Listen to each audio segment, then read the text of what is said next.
好啦，跟住落嚟頒發另外一個獎項啦，就係微博吸力電視劇男角色啦。呢位朋友咧係好多我哋呢啲電視監製們嘅創意嚟嘅，因為有劇集咧一套接一套，每位朋友其實都見到佢啦嚇，大家成我哋嘅微博吸力視帝，我哋有請陳展鵬，恭喜晒！展鵬憑住半途奪得呢一個微博吸力電視劇男角色。哇！呢位靚仔哥哥，請你嚟到台上面同我哋分享下呢一個嘅得獎感受。亦都麻煩我哋同事咧，我哋準備咧將呢個獎項咧頒發到去啊展鵬手上面啦嚇。現場有俾掌聲，陳展鵬先生。好，展鵬講講呢個得獎嘅感受啦。好開心啦！當然係第一年攞到微博之星啦，吸力電視男角色啦。係。咁首先多謝思娜先啦，因為呢段時間其實有咗微博之後，真係唔係賣廣告啊！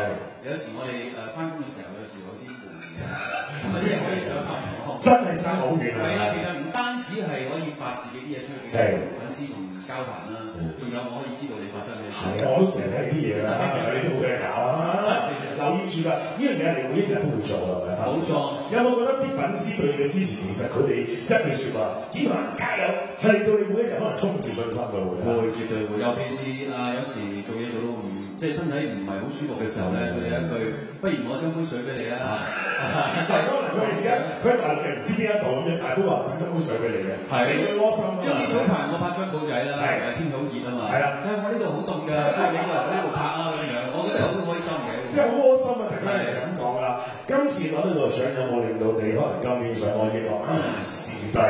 再下一城嘅時候，即係加咗呢個強心針咁樣啦。絕對有啦，絕對有嘅。我諗獎係冇人嫌多嘅。但係除咗你拍呢之外咧，展鵬你仲有唱歌都好聽嘅。有冇機會影下你自己啲即係唱歌嘅相，或者係嗰啲嘅 video，可能擠上去微博度俾大家睇下？呢方面有冇試過先？我自己就唔多，但係我成日都你身邊有好多同事咁做嘅。冇錯啦，因為好多 fans 佢去現場嗰時候咧，當然都好多靚相，都已經擺咗上微博嗰度。咁我就 copy 咗之後，再自己 post 上。你自己啊嘛，你自己。但係我喺台上面唱緊歌好難。揾個自己嘅人幫你攞，咁當然有啦。自己擠低佢咧，咪可以睇到呢個角色好唔好啊？咁一説話同大家講嘅得呢個獎項。大家食得開心啲。好嘅，上面有請陳展鵬 ，thank you，恭喜晒展鵬得到我哋呢一個嘅男角色嘅獎項啦。